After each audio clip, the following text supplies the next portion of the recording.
মুখ্যমন্ত্ৰীৰ দায়িত্ব লোৱাৰ সময়তে মই উজনি অসমৰ ৰাইজক প্ৰতিশ্ৰুতি দিছিলোঁ যে আমাৰ নিৰ্বাচনৰ আগতে নুমলীগড় ডিব্ৰুগড়ৰ নেশ্যনেল হাইৱে এক্সপানশ্যনৰ কাম আমি সম্পূৰ্ণ কৰোঁ। যে ফেব্ৰুৱাৰী মাৰ্চলৈকে এই গোটেই নেশ্যনেল হাইৱেটোৰ নিৰ্মাণৰ কাম আমি সম্পূৰ্ণ কৰিব। মৰাণ ছেকশ্যনত সেইটো হ'ল ইমাৰ্জেঞ্চি লেণ্ডিং ফেচিলিটি। এই ফেচিলিটিটোৰ কাৰণে 4 কিলোমিটাৰ আৰু 200 মিটাৰ 4.2 কিলোমিটাৰৰ এটা হাইৱে বনোৱা। এইটো আমাৰ উত্তৰ পূৰ্বৰ ভিতৰতে প্ৰথম ইমাৰ্জেঞ্চি লেণ্ডিং ফেচিলিটি আমি নিৰ্মাণ কৰিছোঁ।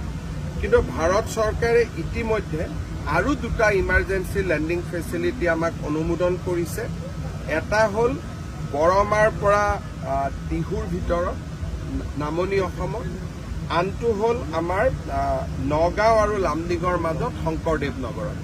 মুখ্যমন্ত্ৰীৰ দায়িত্ব লোৱাৰ সময়তে মই উজনি অসমৰ ৰাইজক প্ৰতিশ্ৰুতি দিছিলোঁ যে আমাৰ নিৰ্বাচনৰ আগতে নুমলীগড় ডিব্ৰুগড়ৰ নেশ্যনেল হাইৱে এক্সপানশ্যনৰ কাম আমি সম্পূৰ্ণ কৰোঁ। যে ফেব্ৰুৱাৰী মাৰ্চলৈকে এই গোটেই নেশ্যনেল হাইৱেটোৰ নিৰ্মাণৰ কাম আমি সম্পূৰ্ণ কৰিব। মৰাণ ছেকশ্যনত সেইটো হ'ল ইমাৰ্জেঞ্চি লেণ্ডিং ফেচিলিটি। এই ফেচিলিটিটোৰ কাৰণে 4 কিলোমিটাৰ আৰু 200 মিটাৰ 4.2 কিলোমিটাৰৰ এটা হাইৱে বনোৱা। এইটো আমাৰ উত্তৰ পূৰ্বৰ ভিতৰতে প্ৰথম ইমাৰ্জেঞ্চি লেণ্ডিং ফেচিলিটি আমি নিৰ্মাণ কৰিছোঁ।